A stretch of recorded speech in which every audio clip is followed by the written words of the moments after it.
Hello friends, learning phase in physics में मैं मीतू सैनी आपका स्वागत करती हूँ। आज हम करने जा रहे हैं गॉस थ्योरम का टॉपिक।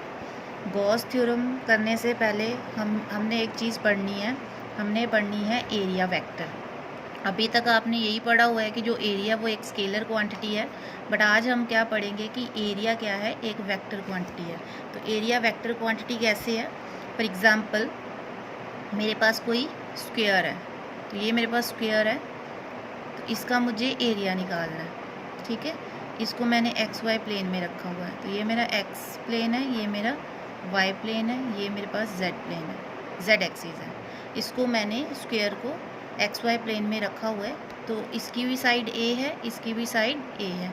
मुझे इसका एरिया निकालना। तो देखो एरिया कैसे निकालते हैं। एरिया क्या बनेगा, इसका cross product A into B.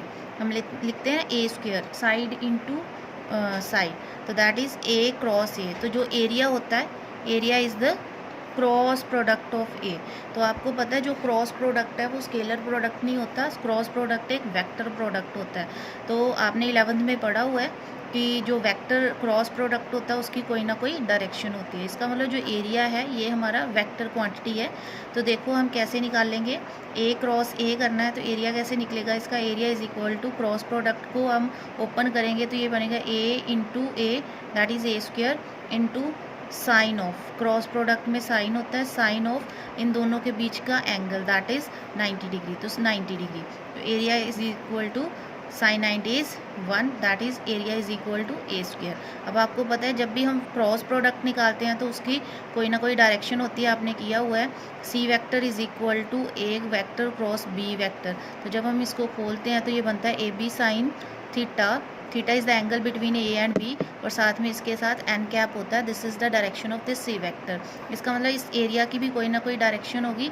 और अगर आपको याद होगा ए क्रॉस बी का हम डायरेक्शन कैसे निकालते हैं, that is perpendicular to the plane containing A and B.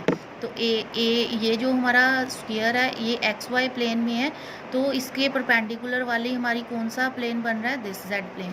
तो यहाँ तो एरिया वेक्टर आउटवर्ड होगा या एरिया वेक्टर इनवर्ड होगा, तो दोनों में से कुछ भी हो सकता है।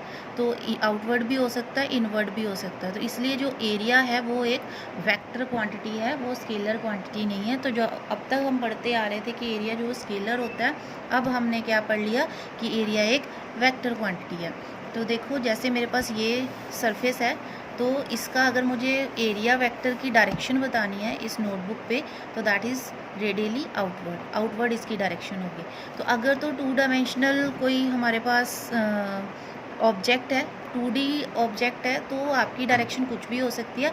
रेडियली आउटवर्ड भी हो सकती है, इनवर्ड भी हो सकती है, क्योंकि डायरेक्शन जो है नॉर्मल टू द सरफेस होना चाहिए। तो ये मेरा सरफेस है, इसके नॉर्मल ये बनता है, तो ये आउटवर्ड भी हो सकता है, इनवर्ड भी हो सकता है। तो 2D के केस में ये हमेशा दोनों, इसकी दोनों डायरेक्शन आप लिख सकते हो, दोनों ही ठीक होती हैं। लेकिन अगर मैं 3D का केस लेती हूँ, अगर मेरे पास कोई 3D सरफेस है, 3D सरफेस का मतलब है जैसे मैं एक क्यूब ले लेती हूँ, तो ये मेरे पास क्यूब है,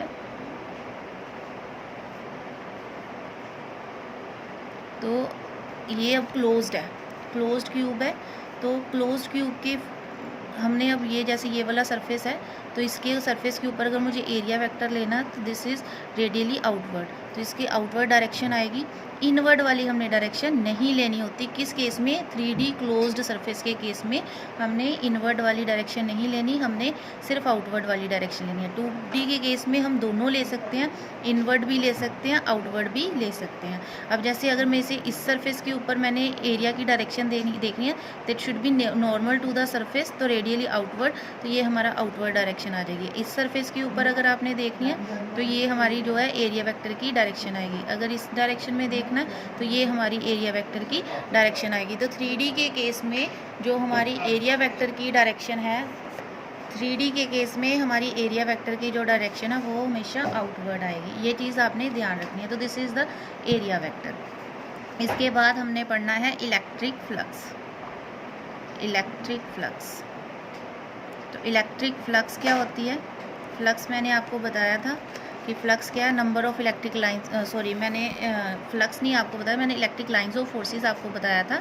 इलेक्ट्रिक लाइन ऑफ फोर्सेस होती है कि यूनिट पॉजिटिव चार्ज का जो पाथ होता है अगर वो फ्रीली मूव कर रहा है। तो इसी तरह इलेक्ट्रिक फ्लक्स क्या होगा, इलेक्ट्रिक फ्लक्स होता है कि एक गिवन एरिया में से, गिवन सरफेस में से कितनी नंबर ऑफ़ इलेक्ट्रिक लाइंस जो है पास कर रही हैं। तो जैसे ये मेरे पास सरफेस है, तो इसमें से इलेक्ट्रिक लाइंस जो है पास कर रही हैं।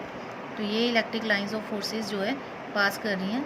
तो जो इस सरफेस के बीच में से इलेक्ट्रिक लाइंस ऑफ फोर्सेस पास करेंगी, जैसे 3 लाइंस हमारी पास कर रही हैं, तो इसकी जो फ्लक्स है वो इसके 3 के इक्वल आ जाएगी, 5 जो है 3 के इक्वल आ जाएगी।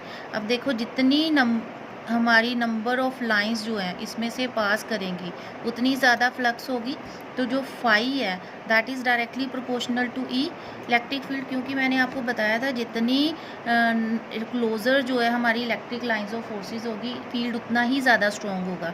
तो जितना ज़्यादा फील्ड स्ट्रॉन्ग है उतनी नंबर ऑफ़ लाइंस, इसका मतलब उसमें से पास कर रही हैं, तो उतनी ज़्यादा फ्लक्स होगी। तो फाई जो है ई के डायरेक्टली प्रोपोर्शनल है। जितना हमारा जो लाइंस हैं जो है वाइडली स्पेस्ड होगी, इसका मतलब फील्ड वहाँ पे उतना ही वीक है। तो इसको अगर मैं इन्वर्सली बताऊँ कि जितना ज़्यादा हमारा वीक फील्ड होगा, इसका मतलब लाइंस उसमें से उतनी ही कम मूव कर रही हैं। तो इसका मतलब जो हमारा फ्लक्स है that is directly proportional to E. अगर ई स्ट्रॉन्ग है तो फ्लक्स भी ज़्यादा होगा, अगर ई वीक है तो फ्लक्स भी हमारा कम होगा। सेकेंडली, अगर मैं इतना छोटा सा एरिया लेती हूँ तो देखो इसमें से लाइंस जो है 3 लाइंस पास कर सकती हैं। अगर वही मैं इससे थोड़ा बड़ा एरिया ले लेती हूँ तो उतनी ज़्यादा नंबर ऑफ़ लाइंस जो हैं इसमें से पास कर सकती है। इसका मतलब जो फ्लक्स है वो एरिया के ऊपर भी डिपेंड कर रही है। तो जितना ज़्यादा एरिया होगा उतनी नंबर ऑफ़ लाइंस जो है उसमें से पास करेंगी, जितना छोटा एरिया होगा उतनी ही कम नंबर ऑफ़ लाइंस जो है इसमें से पास करेंगी। तो जो हमारा फ्लक्स है that is also proportional to A. तो जो हमारा फाई आ जाएगा that is proportional to E into A, और ये होता है dot product E dot A. अब डॉट प्रोडक्ट क्यों होता है, क्योंकि मैंने बताया आपको कि जो एरिया जो सरफेस है और ये जो हमारी फ्लक्स है, ये जो हमारी लाइंस ऑफ फोर्सेस है, ये परपेंडिकुलर मूव करनी चाहिए, परपेंडिकुलर मूव होनी चाहिए इसमें से। तो देखो अगर ये इसमें से परपेंडिकुलर मूव कर रही है सरफेस के बीच में से, तो ये मेरा एरिया है। तो ये जैसे एरिया है मेरे पास, और ये इलेक्ट्रिक लाइंस ऑफ फोर्सेस इसमें से मूव कर रही हैं, इसमें से पास कर रही हैं। तो देखो अगर इसको मैं 90 डिग्री पे लेती हूँ, मींस अगर हमारा जो एरिया है वो इस तरह से है और ऐसे मेरी लाइंस ऑफ फोर्सेस जो है पास कर रही हैं, तो एंगल जो है 90 डिग्री का बनता है। तो अगर एंगल 90 डिग्री का है और डॉट प्रोडक्ट अगर मैं खोलूँगी तो ई ए कॉस 90, तो कॉस 90 ज़ीरो होता है, तो फ्लक्स जो है जो हमारा ज़ीरो होगा, ठीक है। लेकिन अगर मैं हमारा जो एरिया वेक्टर है, सॉरी हमारा जो सरफेस है वो इस तरह से है, तो जैसे ये मेरी जो एरिया वेक्टर है, अगर ये जो हमारी इलेक्ट्रिक लाइंस ऑफ फोर्सेस है वो अलोंग द सरफेस जा रही है लाइक दिस, तो अगर अलोंग द सरफेस जा रही है तो ई और जो हमारे इसके बीच में लाइंस के बीच में जो एंगल है दैट इज़ ज़ीरो, तो cos 0 इज़ 1, तो फाई हमारे पास ई ए आ जाएगा, तो हमारे पास फाई की कुछ वैल्यू आ जाएगी। इसका मतलब जो हमारी इलेक्ट्रिक लाइंस ऑफ फोर्सेस हैं वो एरिया के अलोंग होनी चाहिए, एरिया के अलोंग होनी चाहिए, लेकिन सरफेस के परपेंडिकुलर होनी चाहिए। क्यों? क्योंकि ये जो एंगल है हमारा फाई का जो एंगल है, this is the angle between, जो थीटा है, theta is between E and A vector, E vector और ए वेक्टर के बीच का एंगल है। तो मैं एरिया की बात कर रही थी, मैं एरिया वेक्टर की बात नहीं कर रही थी। Area vector is always normal to the surface, तो ये हमारा एरिया वेक्टर है। यही हमारी अगर लाइन की इलेक्ट्रिक फील्ड की डायरेक्शन है तो angle is zero, angle zero होगा तभी हमारी फ्लक्स आती है। अगर हमारा एरिया वेक्टर की डायरेक्शन ये है, ये this is the direction of area vector और this is the direction of electric field, तो एंगल जो है 90 डिग्री का है, तो फ्लक्स नहीं आती है। इसका मतलब हमारा जो एरिया वेक्टर और जो ई है इनकी डायरेक्शन जो है सेम होनी चाहिए, तो सेम डायरेक्शन की तरफ ये मूव होना चाहिए। तो इसका मतलब ये अगर मेरे पास सरफेस है तो इस सरफेस के जो है परपेंडिकुलर अगर हमारी electric lines of forces move करती हैं तो वो हमें फ्लक्स की वैल्यू देती हैं। तो हमारे पास जो फ्लक्स है उसका फॉर्मूला आ गया हमारे पास, phi is equal to E dot A, इसलिए ये इसका डॉट प्रोडक्ट है। क्यों? क्योंकि जो इलेक्ट्रिक लाइंस ऑफ फोर्सेस है वो सरफेस के बिल्कुल नॉर्मल जो है पास होनी चाहिए। तो उसके बाद हमने करना है Gauss theorem.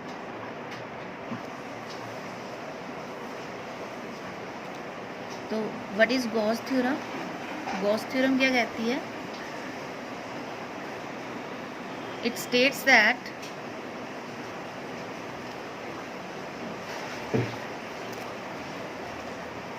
the net flux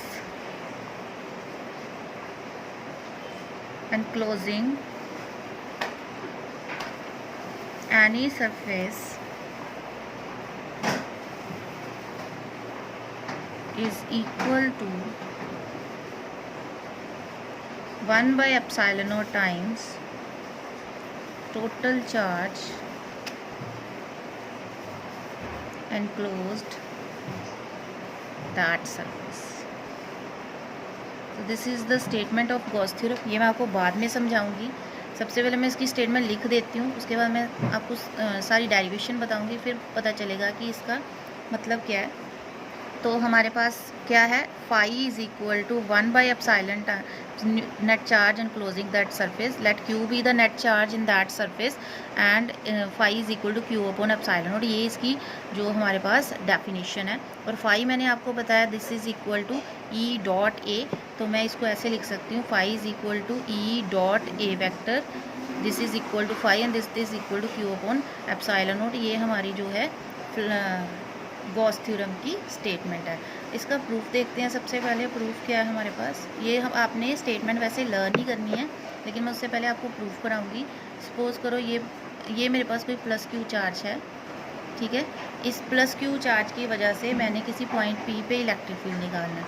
तो सबसे पहले गॉस थ्योरम के लिए हम इसके अराउंड एक स्फीयर खुद से कंसीडर करेंगे। हमने खुद से एक स्फीयर ड्रॉ करना है, क्लोज सरफेस। तो ये स्फीयर जो हमने कंसीडर करना है, ये मैंने जो डॉटेड में लगाया, इसको हम कहते हैं गॉसियन सरफेस। तो ये है हमारे पास गॉसियन सरफेस। अब इस स्फीयर की वजह से हमने जो है फ्लक्स निकालनी है कि स्फीयर के ऊपर कितनी फ्लक्स होगी। तो देखो हम फ्लक्स कैसे निकालते हैं। जैसे मैं अगर क्यूब की बात करूँ, मैंने लास्ट पीछे एग्जांपल ली थी, अगर मैंने यहाँ पे फ्लक्स निकालनी है तो फ्लक्स कैसे निकाल लेंगे। पहले मैं इस वाले फेस का फ्लक्स निकाल लूँगी। तो फ्लक्स क्या होती है, ये जैसे फर्स्ट फेज़ है हमारे पास, इसकी फ्लक्स क्या होगी, फाई 1। तो फाई 1 क्या होती है, E vector dot A vector, right. तो लेट करो ये हमारी इलेक्ट्रिक फील्ड की डायरेक्शन है, ये मैंने लेट कर ली, ये हमारी इलेक्ट्रिक फील्ड की डायरेक्शन है। तो ई डॉट ए, तो फाई 1 क्या आ जाएगा, ई ए। अब हमारा जो एरिया वेक्टर है उसकी डायरेक्शन ये है और हमारी जो इलेक्ट्रिक फील्ड है उसकी डायरेक्शन ये है। तो दोनों के बीच में एंगल है 180 डिग्री, तो इट बिकम्स कॉस 180। तो phi 1 is equal to minus E A, ठीक है। ऐसे ही मैं फाई 2 निकालना, जैसे मैंने इस फेस का निकालना, तो सेम फॉर्मूला लगा के मैं लगा दूँगी। अब हमारी डायरेक्शन दोनों की सेम है, तो कॉस 0 डिग्री आ जाएगा। इसका निकालना है तो कॉस 90 आ जाएगा, इसका निकालना है कॉस 90 आ जाएगा, इधर वाले का निकालना वो भी कॉस 90, पीछे वाले का निकालोगे वो भी कॉस 90। तो सबको ऐड कर दोगे तो इसमें से नेट फ्लक्स जो है आपकी निकल जाएगी। सिमिलरली अगर आपने इस प्लस क्यू चार्ज की वजह से, इस स्फीयर की वजह से, अगर इसमें से कितनी फ्लक्स पास हो रही है, अगर आपने वो निकालना है, इसका मतलब आप इसमें से, अब इसके तो फेसिस तो है नहीं, जैसे हमारे क्यूब के फेसिस होते हैं वैसे उसके फेसिस है नहीं, ये तो स्फेरिकल इन शेप है। तो इसके हम फ्लक्स कैसे निकालते हैं, तो हम क्या करेंगे, इसको छोटे छोटे पोर्शंस में डिवाइड कर देंगे। तो सपोज मैंने यहाँ से एक छोटा सा एरिया एलिमेंट लिया, ठीक है। अब मैंने आपको बताया था कि जब हम 3D सरफेस लेंगे, sphere is a 3D surface और क्लोज्ड है, तो इसका जो हमारा एरिया वेक्टर है that always come out to be outward. तो लेट डी एस जो वेक्टर है इसका एरिया वेक्टर है। आप एन कैप भी ले सकते हो, तो मैंने डी एस वेक्टर ले लिया और लेट कर लो इसका जो रेडियस है दैट इज़ कैपिटल आर इसका रेडियस है। अब ये प्लस क्यू चार्ज है तो इसकी वजह से जो इलेक्ट्रिक फील्ड है वो कैसा होगा, दैट इज़ रेडियली आउटवर्ड। तो इलेक्ट्रिक फील्ड भी रेडियली आउटवर्ड होगा हर डायरेक्शन में। अगर आप इसकी लाइंस ऑफ फोर्सेस ड्रॉ करोगे तो हर डायरेक्शन में रेडियली आउटवर्ड इसका इलेक्ट्रिक फील्ड आएगा। और जो डीएस की डायरेक्शन है वो भी रेडियली आउटवर्ड। किसी भी पॉइंट पे आप डीएस ले लो, ये आप डीएस ले लिया इसकी रेडियली आउटवर्ड, तो कहीं पे भी पॉइंट पे ले लोगे तो सारी रेडियली आउटवर्ड आनी है। अब देखो आप ऐसे छोटे छोटे पोर्शन को डिवाइड करके आप हर एक का फ्लक्स निकालोगे और सबको जब ऐड कर दोगे तो हमारे पास नेट फ्लक्स आ जाएगा, ठीक है। तो पहले तो मैं इस एरिया एलिमेंट की वजह से मैं फ्लक्स निकालती हूँ, तो मेरे पास फाई क्या आ जाएगा, फाई इज़ इक्वल टू, हमें पता है ई डॉट डी एस ले रही हूँ तो ई डॉट डी एस आ जाएगा। तो phi is equal to E D S. अब दोनों क्योंकि सेम डायरेक्शन है दोनों की, तो कॉस 0 डिग्री, तो phi is equal to E D S, cos 0 is 1। अब अगर मैंने यहाँ पे कोई पॉइंट लिया P, तो P पॉइंट पे अगर मुझे इलेक्ट्रिक फील्ड निकालना है, electric field at point P due to this plus Q charge, तो हमारा क्या निकलेगा, ई इज इक्वल टू 1/4πε0, जो भी इसका फॉर्मूला होता है Q/R इज़ द डिस्टेंस, तो R²। तो ये हमारा इलेक्ट्रिक फील्ड निकल गया।